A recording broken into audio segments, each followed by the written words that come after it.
ধন্যবাদ নাফিসা। আপনি যেমনটি জানাচ্ছিলেন, আমরা এখন রয়েছি নারায়ণগঞ্জের এই সিদ্ধিরগঞ্জের পদ্মা ডিপোতে।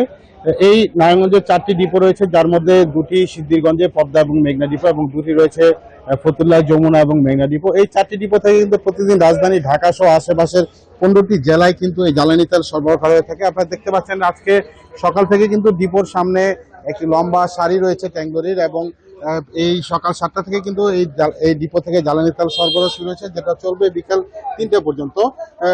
এই নারায়ণগঞ্জে যেই ডিপোগুলো রয়েছে সেই ডিপোগুলোতে কিন্তু আগে যেই পরিমাণ সরবরাহ করা হতো, বিশেষ করে জ্বালানি তেলের মূল্য বৃদ্ধির পর থেকে কিন্তু ডিপোতে একটু সরবরাহ বেড়েছে। আমরা যেমন আপনাদেরকে জানিয়ে রাখি, এই পদ্মা ডিপোতে যে আগে যে পরিমাণ অকটেন সরবরাহ হতো, বিশেষ করে এই মূল্য বৃদ্ধির আগে এই ডিপো থেকে প্রায় 2.5 লাখ লিটার প্রতিদিন পেট্রোল অকটেন সরবরাহ করা হতো, যেটা কিন্তু এই মূল্য বৃদ্ধির পরে বেড়েছে। এখন প্রায় 3 লক্ষাধিক কিন্তু অকটেন সরবরাহ করেছে। একইভাবে কিন্তু পেট্রোলও আগে যেই ডিপো থেকে লক্ষাধিক লিটার সরবরাহ করতো, সেটা কিন্তু প্রায় এখন 1,20,000 লিটার।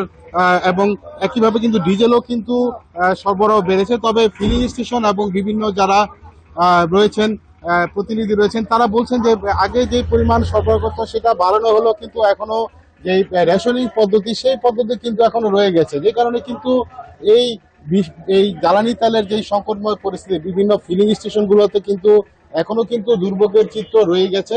যে কারণে তারা বলছেন, ফিলিং স্টেশন এবং শিল্প কারখানার প্রতি তারা বলছেন যে আগের মতো এই জ্বালানি তেলের যে সরবরাহ সেটা যাতে স্বাভাবিক করা হয়। তো নারায়ণগঞ্জের পদ্মা ডিপো থেকে আমার কাছে ছিল এই সর্বশেষ। ফিরে যাচ্ছি স্টুডিওতে নাফিসার কাছে। সুমন, ধন্যবাদ আপনাকে আমাদের সঙ্গে যুক্ত হওয়ার জন্য। Bashundhara public school and college 2026 শিক্ষাবর্ষে ভর্তি চলছে।